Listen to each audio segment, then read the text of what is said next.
저는 오늘 시어머니를 고소하기로 결심했습니다. 그 문장을 마음속으로 되뇌며 법원 건물 앞에 섰습니다. 찬바람이 코끝을 스치고 제 손끝이 얼어붙은 듯 떨렸습니다. 10년이라는 세월 동안 참아온 일들이 주마등처럼 떠올랐습니다. 매일 새벽 5시에 끓여야 했던 된장국, 김치 냄새가 벤손으로 꿇어앉아 다듬던 파와 마늘, 그리고 늘 차가운 눈빛으로 그건 며느리답지 않다던 시어머니의 목소리. 그 모든 게 제 마음속에 소금처럼 쌓여 굳어 있었습니다. 오늘은 그 소금을 깨뜨리는 날이라고 스스로에게 수십 번 되뇌었습니다. 그러나 막상 접수 창구 앞에 섰을 때 제 발끝은 움직이지 않았습니다. 창구 유리 너머로 젊은 직원이 제게 물었습니다. 민원 접수 맞으신가요? 저는 잠시 입술을 깨물며 고개를 끄덕였습니다. 손에 쥔 봉투가 바들바들 떨렸습니다. 정말 이게 옳은 일일까? 속으로 생각했다. 시어머니의 말이 떠올랐습니다. 서진아, 사람은 자기 밥값을 해야 하는 법이야. 그 말이 그토록 차가웠던 이유를 저는 끝내 이해하지 못했습니다. 그때였습니다. 누군가 제 이름을 불렀습니다. 혹시 이서진 씨 맞으세요? 뒤돌아보니 검은 코트를 입은 낯선 여자가 서 있었습니다. 눈빛은 어딘가 조심스러웠고 손에는 봉투 하나가 들려 있었습니다. 이걸 꼭 전해달라고 하셨어요. 박정순 어머니께서. 저는 멈칫했습니다. 어머니가 저에게요? 여자는 고개를 끄덕였습니다. 꼭 이 며느리에게 전해달라고 하셨어요. 순간 심장이 멎는 듯 했습니다. 그 말이 제 머릿속을 맴돌았습니다. 저는 봉투를 받아들고 손끝으로 글씨를 더듬었습니다. 서진아, 미안하다. 그 한 줄이 떨리는 붉은 잉크로 적혀 있었습니다. 그때 느꼈습니다. 이건 단순한 편지가 아니었습니다. 이건 10년 동안의 침묵이 깨어나는 시작이었습니다. 집으로 돌아오자마자 저는 봉투를 찢듯이 열었습니다. 손끝이 떨려 글씨가 흐릿하게 보였지만 한 글자 한 글자 놓치지 않으려 애썼습니다. 서진아, 내가 이 편지를 읽을 즈음엔 나는 이미 없을 거야. 미안하다는 말로는 다 설명할 수 없겠지. 하지만 내가 알았으면 해. 내가 왜 그렇게밖에 할 수 없었는지를. 왜 그렇게밖에 할 수 없었는지. 저는 숨을 삼켰습니다. 10년 동안 저는 늘 시어머니를 원망했습니다. 남편 도연 씨의 무심한 태도보다도 차가운 그 사람의 말 한마디 한마디가 제 마음을 갉아먹었습니다. 그런데 이 편지는 마치 변명 같지도 고백 같지도 않은 묘한 무게를 지니고 있었습니다. 저는 편지를 들고 바로 병원으로 향했습니다. 전화를 돌려보니 어머니는 지난주부터 중환자실에 계셨습니다. 제가 몰랐던 사이 병은 이미 깊어져 있었던 것입니다. 이게 마지막 일지도 몰라. 속으로 생각했다. 병실 문을 열자 코끝에 소독약 냄새가 밀려왔습니다. 흰 천 아래 누워있는 시어머니의 얼굴은 낯설 만큼 작고 평화로웠습니다. 어머니, 그 이름을 부르자 제 목소리가 떨렸습니다. 그녀는 눈을 뜨지 않았지만 마치 제 기척을 느낀 듯 미세하게 손가락이 움직였습니다. 저는 그 손을 붙잡지 못했습니다. 10년 동안 쌓인 원망이 제 손을 붙들고 있었기 때문입니다. 그때 침대 옆에 놓인 작은 상자 위에 낡은 사진 한 장이 눈에 들어왔습니다. 사진 속에는 젊은 시절의 시어머니와 그리고 제가 평생 그리워하던 친어머니의 얼굴이 함께 웃고 있었습니다. 이게 뭐지? 숨이 멎었습니다. 그리고 그 순간 저는 본능적으로 알았습니다. 이 편지는 단순한 유언이 아니라 모든 것을 뒤집을 고백의 시작이라는 것을. 사진 한 장이 이렇게 사람의 삶을 뒤집을 수 있을까? 나는 하얀 병실 한가운데서 그 낡은 사진을 쥔 채 멍하니 서 있었다. 시어머니가 젊던 시절 검은 치마와 하얀 블라우스를 입고 있었다. 그리고 그 옆에서 웃고 있는 여인. 그건 분명 내 어머니였다. 내가 초등학교 4학년 때 돌아가신 늘 웃는 얼굴로 나를 품어주던 엄마였다. 이 두 사람이 같이 있었다고? 목이 메어 아무 말도 나오지 않았다. 시어머니의 창백한 얼굴을 바라보자 지난 세월의 모든 냉정함이 한순간에 다른 색깔로 보였다. 도대체 무슨 관계였던 거죠, 어머니? 속으로 생각했다. 간호사가 다가와 나를 조용히 불렀다. 환자분, 의식이 조금 돌아오셨어요. 나는 숨을 고르며 천천히 다가갔다. 시어머니의 입술이 미세하게 떨리고 있었다. 나는 떨리는 손으로 그녀의 손등을 살짝 잡았다. 어머니, 저예요, 서진이에요. 그녀는 한참을 눈을 뜨려 애쓰더니 겨우 나를 바라봤다. 그리고는 허공을 짚듯 가느다란 손가락을 움직였다. 사진 봤지?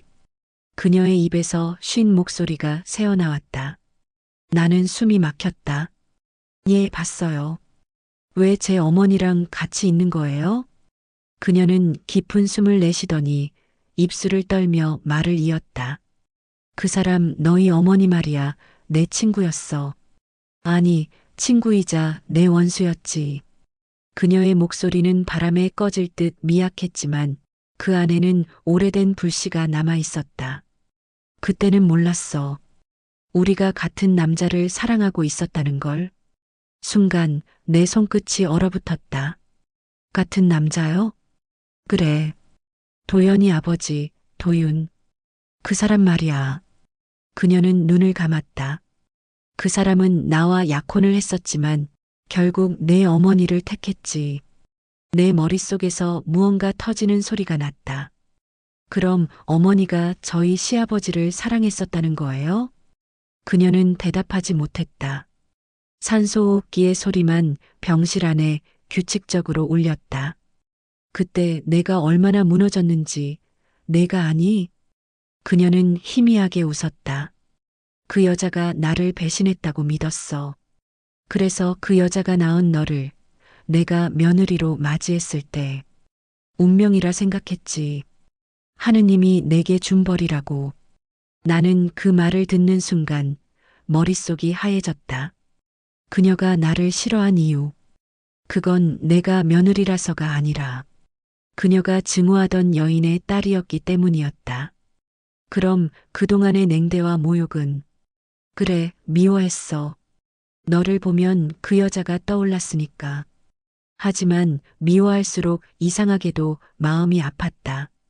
그녀는 손끝으로 내 손을 더듬었다. 서진아, 미안하다. 그 말을 끝으로 시어머니의 눈꺼풀이 천천히 감겼다. 나는 손을 붙잡고 울음이 터졌다.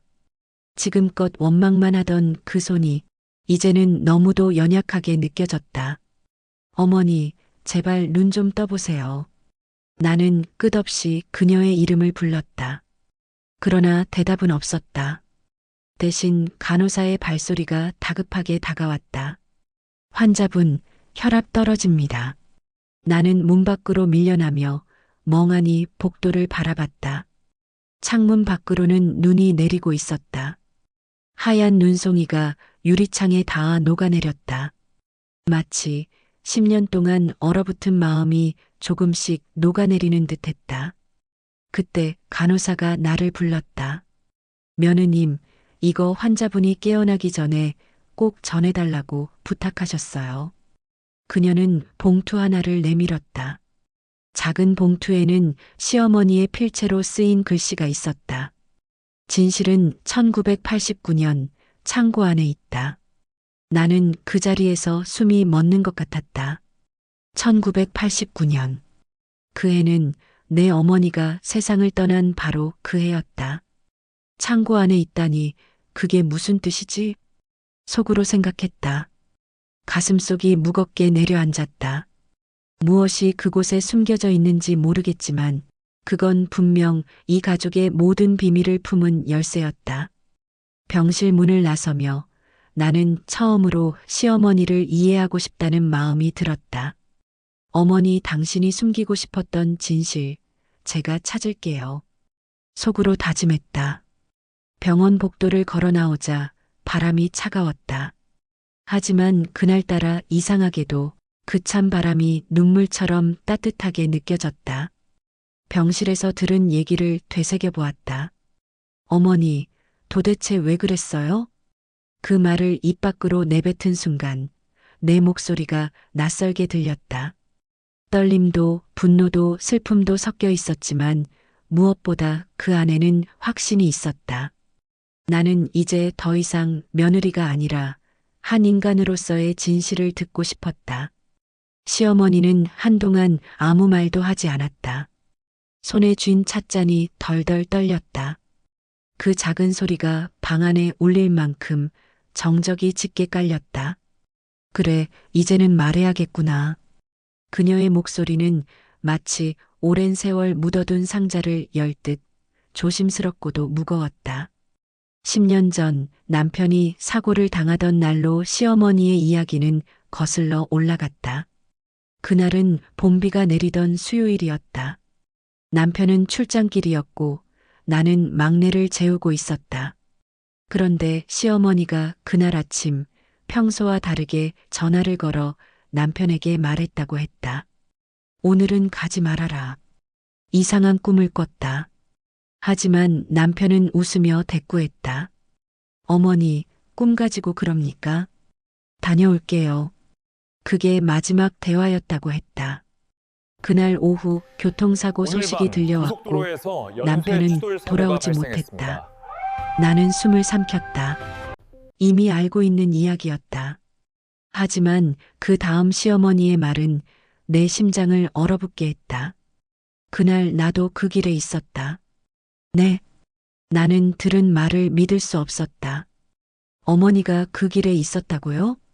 시어머니는 고개를 끄덕였다. 내 아버지를 만나러 갔었다. 내 시아버지를. 그 사람은 나 몰래 다른 여자와 살고 있었거든.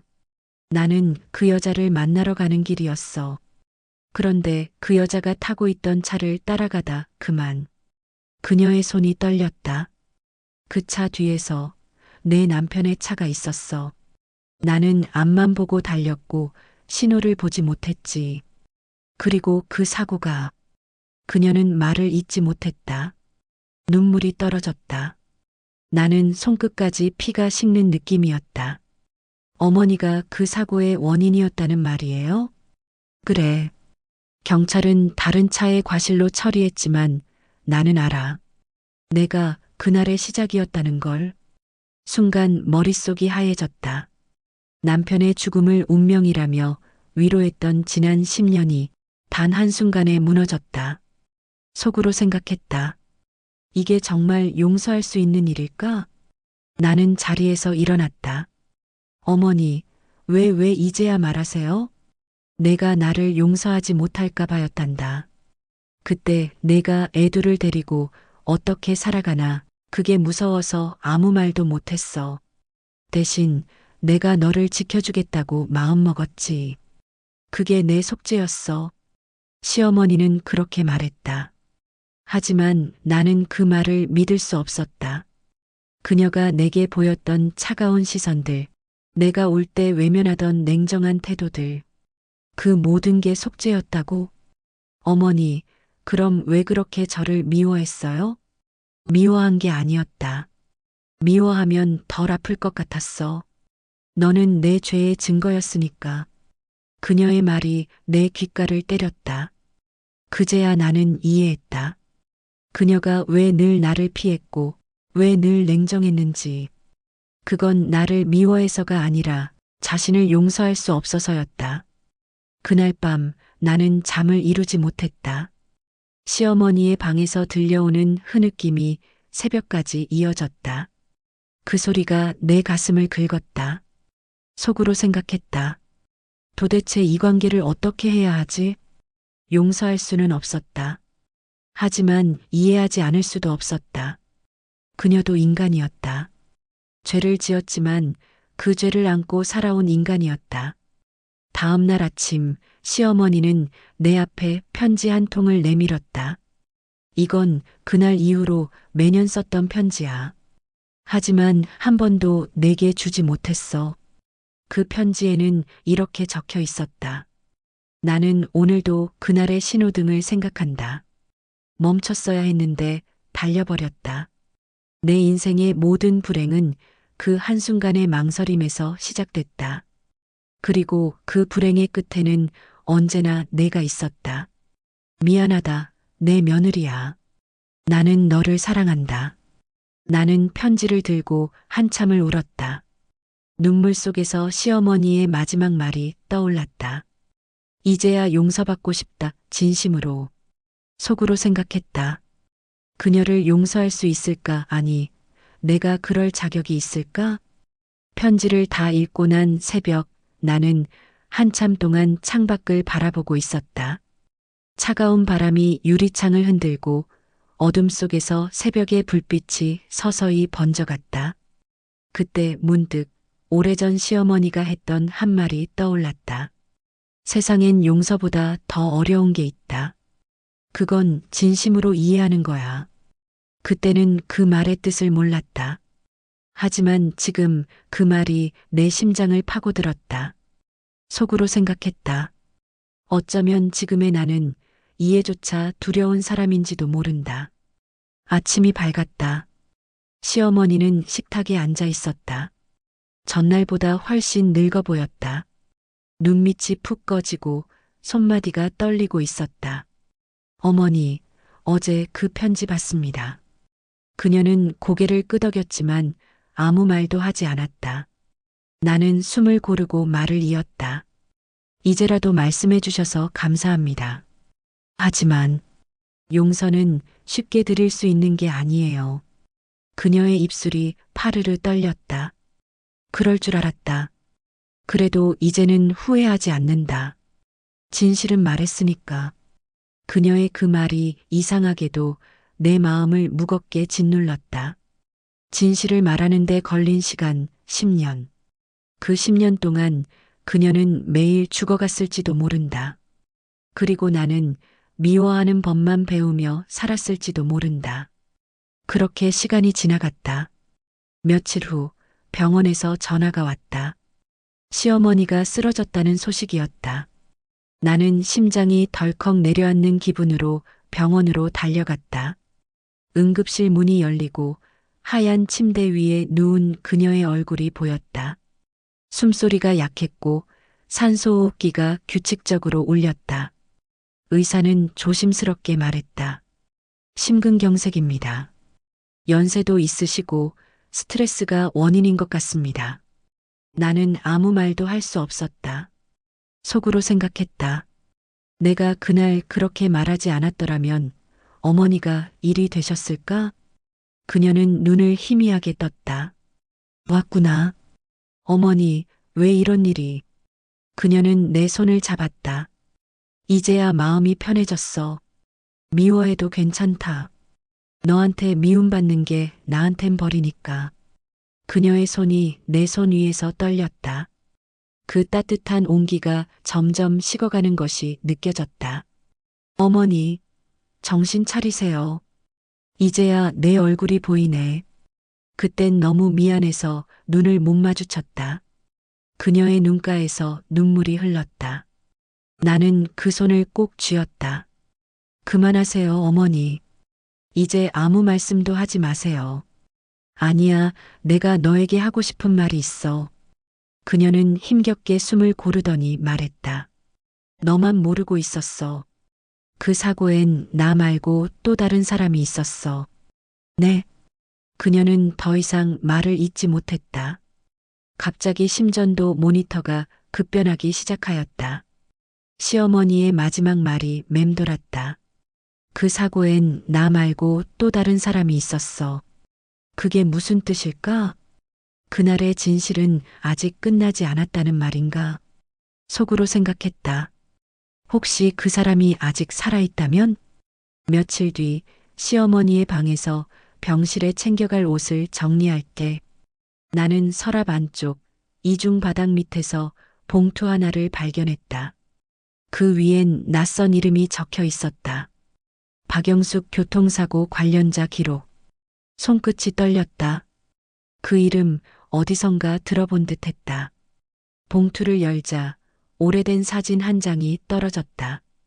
그 속에는 남편과 어떤 여자, 그리고 그 여자의 옆에 서 있는 한 남자가 있었다. 그 남자, 그 얼굴을 보는 순간 나는 숨이 멎었다. 이 사람 내 친오빠야. 그 말을 내뱉는 순간 입안이 바짝 말랐다. 손끝이 떨리고 머리가 하얘졌다. 사진 속에 그 남자 정장을 입고 미소 짓고 있던 오빠의 얼굴이 내 기억 속에서 겹쳐졌다.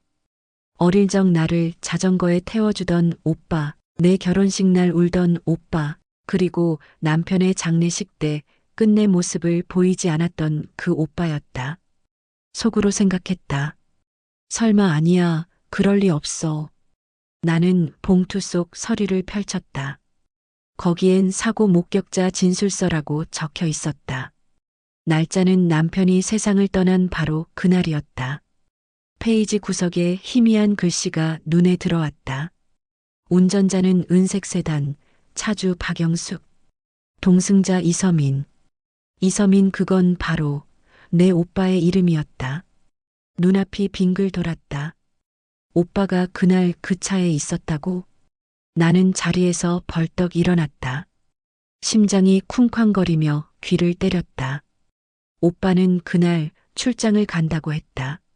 하지만 그날 밤부터 연락이 두절됐다. 그 후로 10년. 그는 내게 단 한 통의 연락도 하지 않았다. 이제야 알겠다. 그는 나를 피한 게 아니라 진실을 피한 거였다. 그날 밤 나는 오빠의 주소록을 뒤졌다. 마지막으로 남은 번호 하나. 떨리는 손으로 전화를 걸었다. 지금은 없는 번호입니다. 짧은 자동음이 흘렀다. 하지만 포기할 수 없었다. 나는 그가 마지막으로 다녔던 회사를 찾아갔다. 이서민 씨요? 아, 그분 회사 그만둔 지 오래됐어요. 혹시 어디로 가셨는지 아세요? 직원은 잠시 머뭇거리더니 말했다. 아마 제주도로 이사하셨을 겁니다. 그때도 무슨 사고 문제로 한동안 고생하시더니. 제주도. 나는 그날 밤 비행기를 예약했다. 가야 했다. 진실을 알고 싶었다. 나의 시어머니가 병실에서 얘기하신 말. 그 사고엔 나 말고 또 다른 사람이 있었어. 그 사람은 바로 내 오빠였다. 제주도의 바다는 검게 빛났다. 비가 내리기 시작했고 파도 소리가 유리창을 두드렸다. 택시기사는 내게 물었다. 혼자 여행 오셨어요? 네. 오래된 사람을 만나러 왔어요. 도착한 곳은 낡은 단독주택이었다. 초인종을 누르자 안에서 느릿한 발걸음 소리가 들려왔다. 문이 열리고 그 문틈 사이로 보인 얼굴. 세월이 흘렀어도 나는 단번에 알 수 있었다. 오빠. 그는 잠시 나를 보더니 마치 귀신을 본 사람처럼 뒷걸음질 쳤다. 너 서진이니? 그래. 나야. 여기까지 어떻게. 그날 그 사고 말이야. 내 말에 그의 표정이 굳었다. 그날 오빠도 그 자리에 있었지? 누가 그런 말을. 시어머니에게 들었어. 오빠의 손이 덜덜 떨렸다. 그는 한참을 침묵하더니 천천히 의자에 앉았다. 그리고 낮게 말했다. 그래. 나도 그 자리에 있었어. 하지만 그건 사고가 아니었어. 뭐라고? 그는 고개를 들었다. 그 눈빛엔 오래 묵은 죄책감이 가득했다. 그날 박영숙. 우리 어머니가 내 옆에 있었어. 그녀는 사돈댁 그러니까 내 시어머니의 남편과 관계가 있었지. 나도 그 사실을 알고 있었고 그날은 그 남자분을 만나러 가는 길이었어. 그런데 도로에서 너의 시어머니 차가 우리를 따라왔어. 그는 잠시 숨을 골랐다. 서로 감정이 폭발했지. 창문을 내리고 싸우던 순간 브레이크 대신 엑셀을 밟아버렸어. 그리고 내 남편의 차가 바로 뒤에 있었어. 나는 숨을 쉴 수 없었다. 모든 게 맞물렸다. 시어머니의 고백, 그날의 비밀, 그리고 오빠의 침묵. 그 사고는 단순한 교통사고가 아니었어. 질투와 분노가 만든 복수극이었지. 그의 목소리는 무너져 내렸다. 나는 그날 이후로 아무 말도 못했어. 너한테, 어머니한테, 누구에게도 진실을 말할 수가 없었어. 왜냐면 그 진실이 너무 더럽고 추했으니까. 눈물이 쏟아졌다. 속으로 생각했다. 이게 가족이라는 이름의 진실이야? 그날 밤 나는 오빠의 집을 나와 해안도로를 걸었다. 비는 쏟아지고 파도는 거칠게 밀려왔다. 내가 살아온 지난 10년의 시간들이 거품처럼 사라지는 기분이었다. 어머니는 죄를 안고 살았다. 오빠는 진실을 숨기며 도망쳤다. 그리고 나는 그 두 사람의 사이에서 모른 채 살아왔다. 속으로 생각했다. 이제 남은 건 나의 선택뿐이다. 다음 날 아침 오빠는 조용히 내게 말했다. 이제 내가 결정해. 이 모든 걸 세상에 밝힐지 아니면 그대로 묻을지. 나는 한참 동안 그를 바라보다 결국 이렇게 말했다. 나는 진실을 밝힐 거야. 누구도 죄의 그림자 속에 갇혀서는 안 되니까. 그는 고개를 끄덕였다. 그래, 내가 그럴 줄 알았다. 그게 내 남편이 원했던 길일 거야. 속으로 생각했다. 그래, 이제 시작이야. 나는 서울행 비행기 표를 예약했다. 그리고 내 가방 속에는 시어머니의 방에서 찾은 봉투와 오빠의 진술서, 그리고 10년간 묻혀있던 진실의 조각들이 들어 있었다. 증인, 이름을 말씀해 주시겠습니까? 판사의 낮고 단호한 목소리가 법정을 울렸다. 나는 숨을 고르고 대답했다. 이서진입니다. 순간 수십 개의 시선이 내게 쏟아졌다. 법정의 공기는 마치 얼음장 같았다. 이 법정의 한가운데 서 있는 내가 시어머니의 며느리이자 그 사고에 남은 가족이라는 걸 모두가 알고 있었기 때문이었다. 속으로 생각했다. 이 자리에 서기까지 10년이 걸렸다. 나는 증언대 앞에 섰다. 검사는 내게 한 장의 사진을 내밀었다. 남편의 사고 현장이 찍힌 오래된 사진이었다. 찢겨진 도로, 뒤엉킨 차량들, 그리고 희미하게 보이는 남편의 차량 번호판. 그걸 보는 순간 목구멍이 조여왔다. 나는 손끝을 꽉 쥐었다. 당신의 시어머니와 친오빠가 그날 현장에 있었다는 걸 인정하십니까? 네, 인정합니다. 법정 안이 술렁거렸다. 검사는 서류를 넘기며 물었다. 당시 경찰은 단순한 교통사고로 종결했습니다. 그런데 당신은 왜 지금 이 사건을 다시 꺼낸 겁니까? 나는 눈을 들었다. 누군가는 죽었고 누군가는 죄책감 속에 평생을 살았습니다. 그리고 누군가는 아무 일도 없던 사람처럼 살아왔습니다. 그게 너무 불공평했습니다. 그 말이 끝나자 내 심장은 미친 듯이 뛰었다. 법정 구석에는 내 친오빠 이서민이 앉아 있었다. 그의 얼굴은 잿빛이었고 눈빛은 이미 무너져 있었다. 그 옆에는 시아버지의 친구였던 나의 어머니 박영숙의 사진이 걸려 있었다. 그녀는 5년 전 병으로 세상을 떠났다. 모든 사람들은 사라졌고 나만이 남았다. 속으로 생각했다. 이제라도 진실을 바로 잡아야 해. 피고인 측 증인 이서민 씨를 부르겠습니다. 오빠가 증인석으로 걸어 나왔다. 그의 걸음은 무겁고 두 어깨가 축 처져 있었다.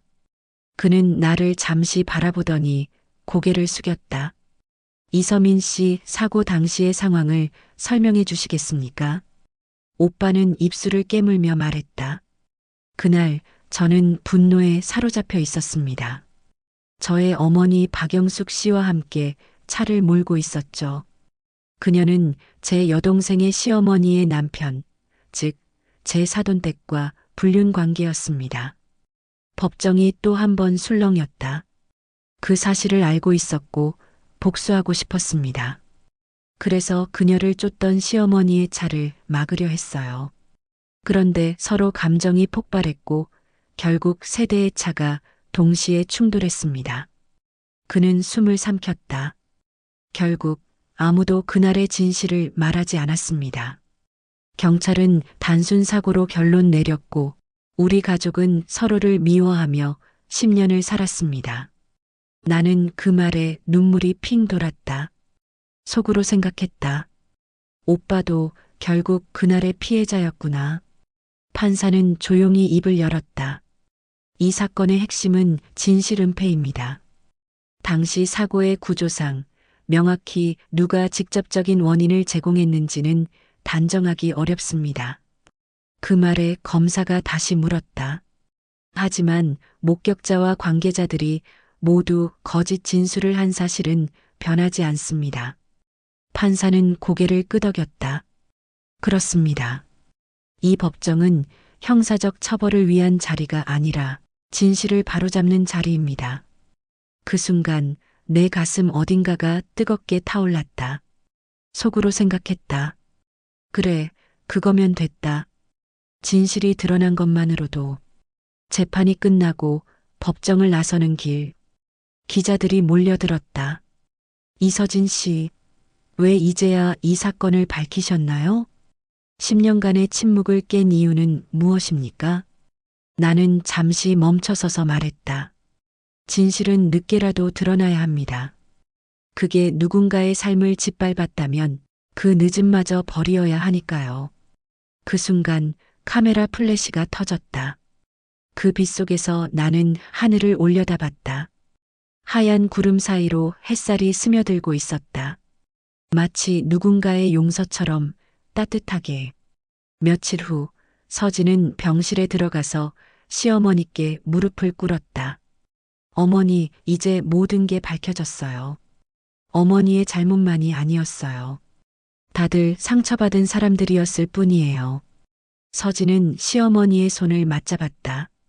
그러자 시어머니 정수는 눈물을 흘리며 천천히 서진을 바라보았다. 서진은 속으로 생각했다. 이제 정말 용서해야 할 때인가 봐. 서진은 의식이 돌아온 시어머니를 보고 감격하였다. 병문안을 마치고 집으로 돌아오는 길, 오빠에게서 문자 한 통이 도착했다. 서진아, 고맙다. 너 덕분에 나도 조금은 인간으로 돌아온 것 같다. 나는 짧게 답장을 보냈다. 우리 이제 서로를 미워하지 말자. 남은 생은 진실을 위해서 살자. 그날 밤 나는 남편의 영정 앞에 앉았다. 촛불이 흔들리고 창밖엔 바람이 불었다. 당신 이제야 약속 지켰어요. 진실을 밝혔어요. 이제 나도 용서할게요. 그리고 나는 조용히 눈을 감았다. 10년간 얼어붙었던 내 마음 한켠이 처음으로 녹아내리고 있었다. 그렇게 시간이 흘렀다. 어머니, 다녀오겠습니다. 서진의 목소리가 아침 햇살에 스며들었다. 따뜻한 바람이 현관문을 스치며 집 안으로 흘러들어왔다. 정수는 잠시 그 자리에 멈춰섰다.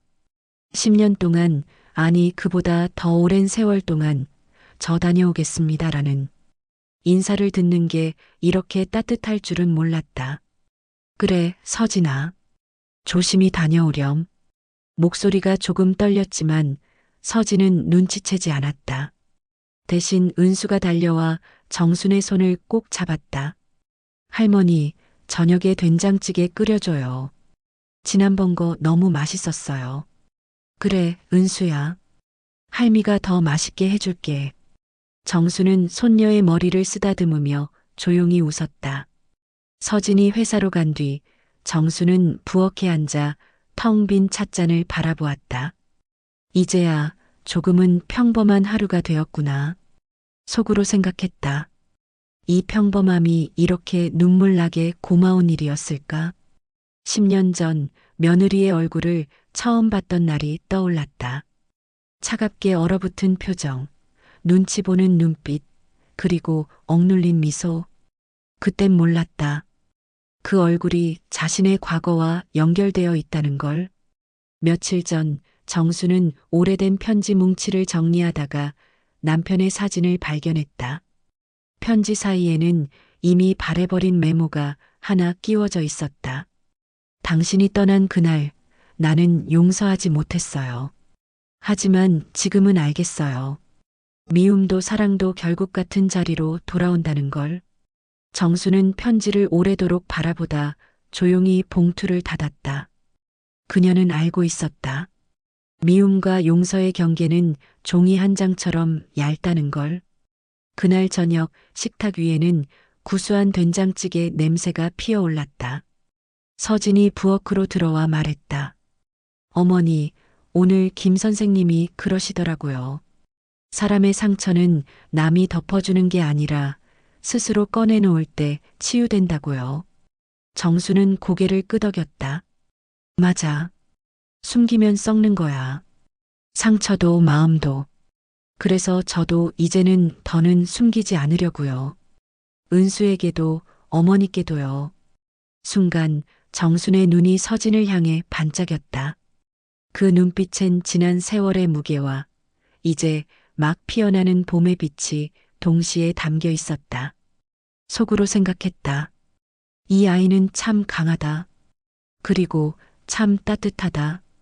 식사를 마친 뒤 은수가 할머니의 손을 잡았다. 할머니, 우리 내일 벚꽃 보러 가요. 학교 앞에 꽃이 폈어요. 정수는 웃었다. 그래, 가야지. 올해는 꼭 가야겠다. 밤이 깊었다. 거실 한켠에서 정수는 일기장을 꺼냈다. 오랜만에 펜을 들어 천천히 글씨를 써내려갔다. 오늘 나는 며느리와 함께 밥을 먹었다. 처음으로 웃으면서 마음으로. 미움은 끝났고 사랑이 다시 시작된다. 다음 날 아침 세 사람은 동네 벚꽃길을 걸었다. 바람이 불 때마다 분홍빛 꽃잎이 하늘을 흩날렸다. 은수가 소리쳤다. 눈이 와요. 봄눈이에요. 서진이 웃으며 아이를 안았다. 정수는 그 모습을 바라보다가 천천히 속삭였다. 그래, 봄눈이구나. 늦은 봄이지만 그래도 와줬네. 속으로 생각했다. 이제 정말 괜찮다. 나도 이 아이도. 그날 밤 정수는 침대에 누워 창밖의 달을 바라보았다. 달빛이 커튼 사이로 부드럽게 스며들었다. 그녀는 속삭이듯 말했다. 여보, 이제 미안하다는 말 정말로 할 수 있을 것 같아요. 그 말이 공기 중에 흩어지는 순간 정수는 눈을 감았다. 창문 밖에서 봄바람이 부드럽게 불었다. 그리고 어딘가에서 들려오는 은수의 웃음소리가 그 모든 세월의 상처를 덮듯이 따뜻하게 퍼져갔다.